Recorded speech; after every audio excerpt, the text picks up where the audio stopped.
Welcome today. I'm excited to kind of share our story at Louisiana Tech and have some conversation and good discussion. So we're kind of, the state of Louisiana has been, I'd say, blessed in some very interesting scenarios over the past several years.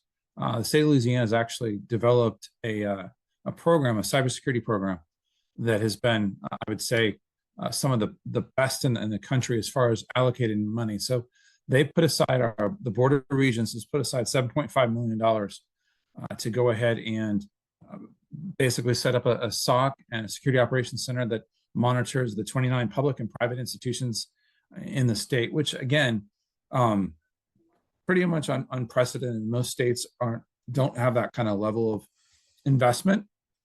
It's been a blessing. It's been definitely allowed us, and especially Louisiana Tech, to take advantage of some great opportunities. So this was back in the about 15, 20 years ago, and I'm sure most of your states actually have something similar. We called it Louisiana. It's called Louisiana Optical Network Infrastructure. And it is originally made up at the foundation of the Louisiana LSU, Louisiana Tech, University of New Orleans, Southern University, Tulane, University of Louisiana Lafayette, and Xavier University of Lafayette of Louisiana. Created this organization. Now in California, they have something similar called Scenic. I know there is something similar in Arkansas. I don't remember what it's called in Mississippi, but something similar. As far as this organization was, basically gives your high-speed internet access to your universities. And also in this state, Louisiana, there's the Security Operations Center was put under that as well from the Board of Regents. So, and it has a HPC as well. So kind of get into some of the partnerships that's been created because of this. We've got the state of Louisiana. Again, like I said, the Board of Regents. The state's actually paying for CrowdStrike on all devices as well. In addition to a company called TechStream, which I'll continue to talk with them a lot. It's a security operations center out of Atlanta. They are actually, I'm a big baseball fan, so they are our home. They're our bullpen out of Atlanta that's protecting us. And then there was also a contract with Splunk as part of this as well. Again, negotiated on a state live contract through LONI, through LSU, and gave us some wonderful pricing that again gives us opportunities that are unprecedented outside of the state. I'm going to talk a little bit about kind of this going forward here. So we're going to talk about the setup of the SOC, about getting started, about now and the future. Here are some of the inputs that are going into our Security Operations Center at Louisiana Tech. Again, we got Splunk going in there. Our inputs are, we've got Microsoft Office 365, which I'm sure many of you have. Many of you have these here. CrowdStrike, which I mentioned before, it's on all of our endpoint devices. We've got our Active Directory going in there as well. AWS is hooked up. Duo, which is how we do a multi-form authentication at the university. Workday is our ERP. Instructional, we've got Canvas, we've got Zoom, we've got Poll Everywhere. We've got AppStream, which we're using on AWS. So those are the inputs. We're starting to add in more inputs. I want to get into card swipes with Genetech system. So I want to get into the card swipe system. And then eventually I'd like to get into where all of our access points, our wireless access points, and also our routers and switches are in there as well, just to give us that leverage, the availability and the visibility. As far as the physical space, we've got 12 computers. We've got 12 dual monitors in the SOC, 3x3 grid. The 3x3 grid is up here on that picture there. As far as that is, we're able to go ahead and show any of the 12 computers up there. We're also able to go ahead and do one computer up there. We've got, if you look to the right, you can see a camera up there. We've got a camera up there, so able to do Zoom. We use that for training with a TechStream in Atlanta. We did buy, as part of this, we did buy new network switches and routers dedicated just to the SOC. Did we have to? No, but I was trying to isolate and keep the SOC as much separate from the rest of our network and also not use old equipment, give us some new equipment because of the necessity of this being up and running, 24/7. We did model it off our other security operations center, the one down at LSU, the one at LSUS, which is in LSU Shreveport, and looked at others as well, and how they did it. I stuck it in the student union for one particular reason. I wanted all of our recruits to walk by and see the Security Operations Center. We've got some fancy lights on the outside. We've got some nice wall coverings as well. I wanted the high visibility. I wanted this to be a gem, and I wanted this to be a recruiting tool. As far as, like I mentioned before, these are some of the inputs. Again, these are actually kind of where we're going as far as looked at this as on two different sides. One, I looked at this as a resource for the university to protect our infrastructure, obviously securing our infrastructure. The other, I looked at this as an academic resource. And I will say that the beauty of this, again, is that we weren't paying for it, that I was able to take a resource that the state is allocating and go ahead and develop a program off of this. We're working on so on the academic side, we're working on undergrad certificates out of this, grad certificates, and then a master's degree. And then again, the tech resources there at the bottom. Well, I'm going to go ahead and play a video by some students here. They love this, and it'll be hopefully a good explanation and kind of help with this. Hello, my name is Nicholas Arantes, and I'm joined here today with Paul Sylvester. And we welcome to the Louisiana Tech Security Operations Center overview video, or otherwise known as the SOC. Cole and I are going to be the two student leads for this cohort of students, and we are joined with a total of 12 other Louisiana Tech students that comprise a family of what we call the SOC. Okay, so it looks like we're going to have some issues with the video. I will say that they have been wonderful, and I'll talk about them in a little bit here. I apologize for that. Okay. So as far as building our SOC, the whole point was there to be a security operations center, not only to obviously bolster our security at the university, but also to provide student learning experience. So we started off with last January, started onboarding about 20 students from campus. It took about 6 weeks to do. We ended up having 25 that worked in our SOC in the spring. Our schedule is pretty much 8 to 5 Monday through Friday. We try and have at least 2 in there per time.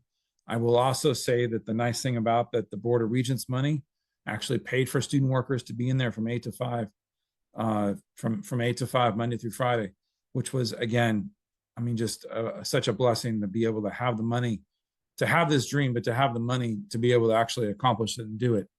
So, and they paying $17 an hour. Now, we don't pay all of our students $17 an hour. We have 3 different criteria. We have kind of an entry level of $10.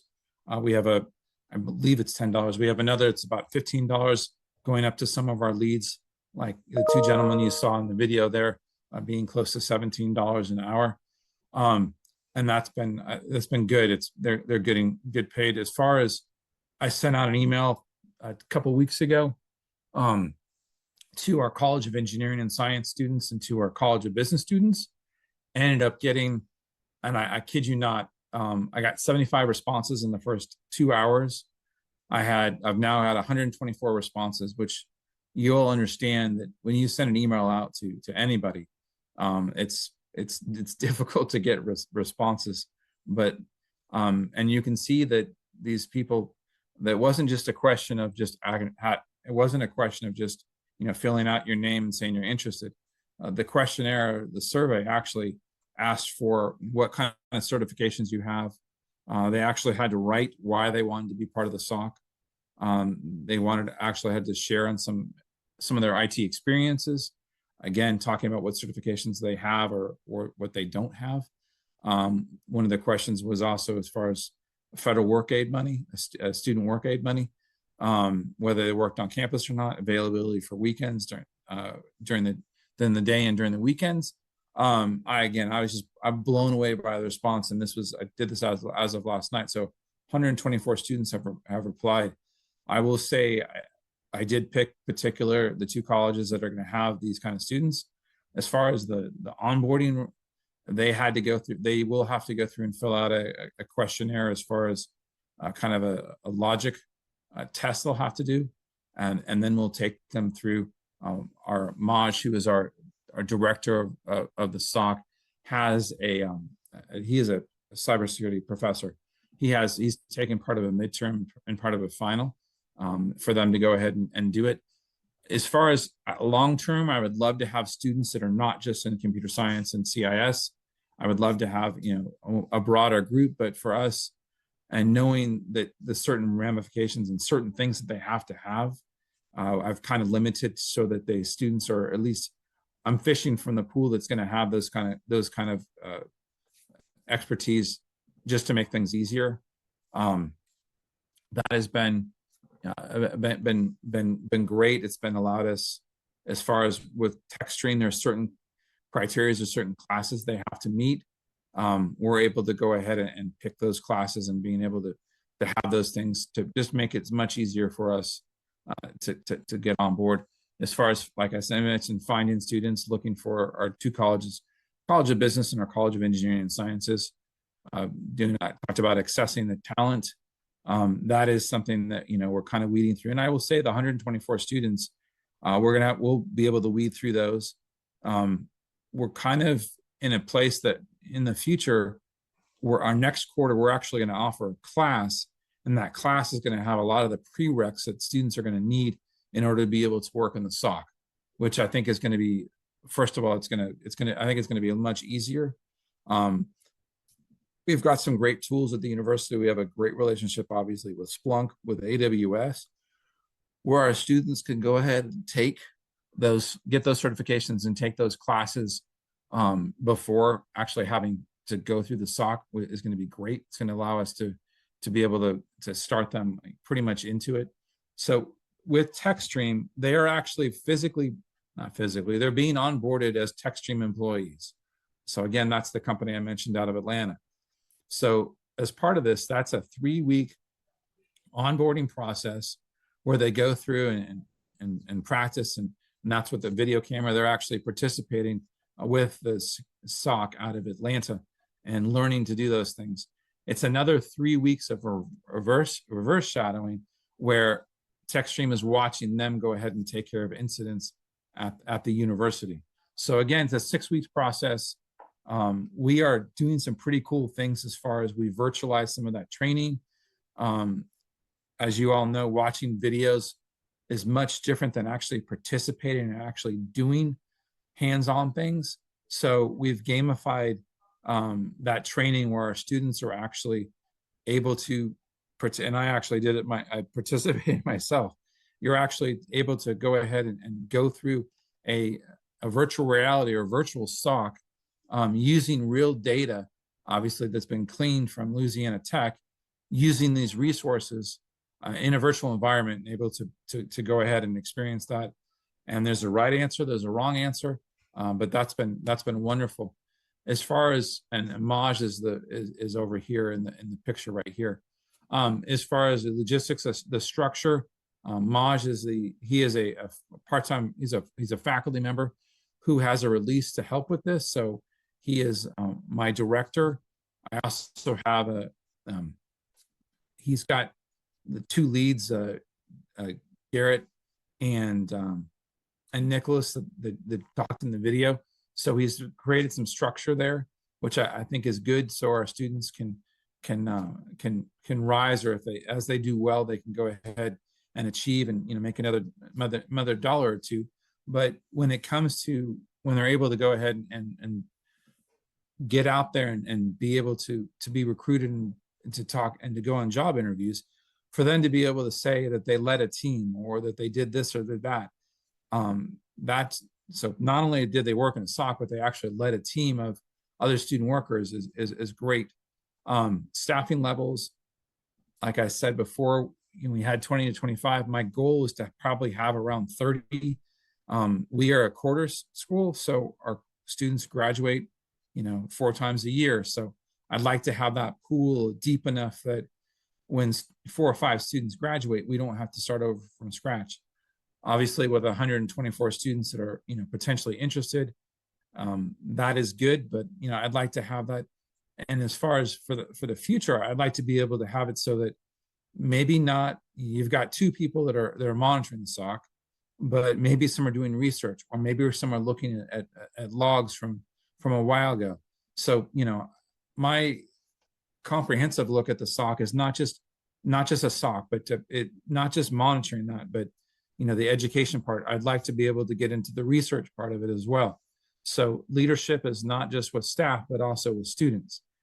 And then we've got a couple IT employees that are going to be working in there as well, that do work in there, just because it's nice to have a full-time employee student workers are wonderful. I'm not saying they're not, but to have some other help, I think is definitely, I'd like to have a full-time employee in there as well. So the cool thing about is being able to utilize this SOC, and I say as a catalyst, we've been able to get Department of Defense grants. In fact, that gamification that I talked about, that came from a grant from the Department of Defense, $100,000 to create that. We've got 5 students that are working on that. So we were able to take this state purchased, state paid for resource and get grants from the Department of Defense. We're applying for more cybersecurity grants. We are still waiting, as I'm sure many people are with NSF. We've got a grant out there for a high performance computing cluster, AI cluster, and we're using the SOC as that carrot of investment that the university has already made into this. So NSF grants, we're also looking to partner with industry partnerships. So I did a post about how many students were interested in the SOC, and I've gotten tons of response back from industry. So yes, we're using Splunk. Yes, we're using those tools now. However, we've got an alumnus that is a high up at Palo Alto. Well, Palo Alto's got security operations software as well. So I'm inclined to work with them. Just because we have these tools, it doesn't mean we can't look for other tools. And I will also tell you that the more that you diversify the tools that your students use, the better off it is for them to be it gives them a better skill set when they get out there and when they're applying for jobs, but also when they are working in SOCs outside of the university. So like I said, NSF grants, recruitment. This is, again, as I said, the point for this to be in the student center is for this to be seen as a place that students will see value. The students understand the importance of a SOC. They understand that over the next 10 years, we need 765,000 students or people to work in cybersecurity. This means jobs. This means very good paying jobs as well. I will say that TechStream the group out of Atlanta also helps not only with onboarding, they also help with recruitment and job placement as well. So that has been huge. So the other thing is so yes, we're doing higher ed now. However, I'm trying to look at what could we potentially do with healthcare? What could we potentially do with the financial systems? So we have an HIIM program, health informatics program at the university. So what could some health informatics students be able to learn from the SOC? I'm not saying they would work in a SOC, but just the exposure that, as you all understand, cybersecurity everything is affected by cybersecurity. And every operation, every industry needs cybersecurity. So that exposure to them just gives them, again, more operations and more understanding of the security and how that works. So, and obviously looking for other industries too. More as far as looking for next steps, we are now currently engaged with some other partners outside of the state of Louisiana, being able to do the SOC for them. We've got this, I will also tell you, our students, I wouldn't say they're bored, but they kind of are bored. We've got our demands were not as high as we thought, which is a good problem. But the more we can diversify, bring in incidents that are outside of Louisiana Tech. It's just going to expand their skill set, and it's going to make them better for job placement, and also just give them a much more well-rounded experience. So we're looking at other education, currently looking at a university in Mississippi, one in Alabama, and then also we've had some non-education companies reach out to us as well, where our SOC would be maintaining and managing and protecting those interests. So those are, my goal would be obviously not only the exposure for our students, but obviously revenue, bringing in some, I would love to have, with this additional revenue, I'd love to have some endowed professorships. I'd love to have scholarships, and be able to expand what we're able to offer to our students. So if anyone is interested, there's a QR code if you're interested in us, and not just necessarily New Jersey Institute of Technology had just launched a partnership with LSU and with TechStream. So my plan isn't just necessarily that we would manage your SOC. My plan would be to create a partnership where if your students were interested, or people were interested in how we would partner, those students could remotely work for student workers from Louisiana Tech in whatever state you're in. And you all know you can work, as far as being able to monitor a SOC, you can do it from anywhere. The physical location to me was easier.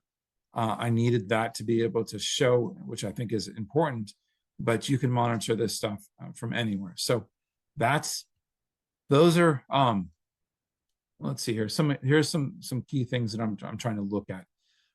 So basically over the last 2 years, we have gone from being totally reactive to not having know anything what's going on except a denial of service attack, a DOS attack, any of those kind of attacks, and us finding out there's a problem with the network. So we've gone from that type of environment to, we now have 24/7 Security Operations Center, monitored, like I said, in Atlanta, monitored locally as well. We've got all of our desktops have CrowdStrike installed on it. We have a compliance program where we've got someone that I've hired that is working on compliance, GLBA, and all those other assessments. In addition to, we've got 2 people that are hired that are doing cybersecurity, and we've got a SOC. So the keys with me was lining up, leveraging the state resources. And I will tell you, the other thing was the partnership with the College of Engineering and Sciences and one particular professor, Brad Glisson. The partnership with him, I didn't have that talent. I didn't have anyone in cybersecurity in IT. I reached out to them. They saw the value. They understood of the practical, not just book smart, but actually being able to. And that partnership was really what gave rise to all of this. That was huge. And I will say that puts us apart from other SOCs, is that this is the faculty who are involved in this. Because, and I will say this in a hopefully not nice way, hopefully in a nice way, but you all know there's reading something out of a book, and there's reading something out of and actually participating. To me, this gave our faculty members the opportunity to engage in a real security operations center, not just reading it out of a book and giving their students that. And that was, again, I think that sets us apart, and that was huge. And that's something that I'm so proud of, that relationship. And that also opens the doors to more grants. It opens the doors to more professorships. It opens the doors to so much more, because it's not just IT doing it.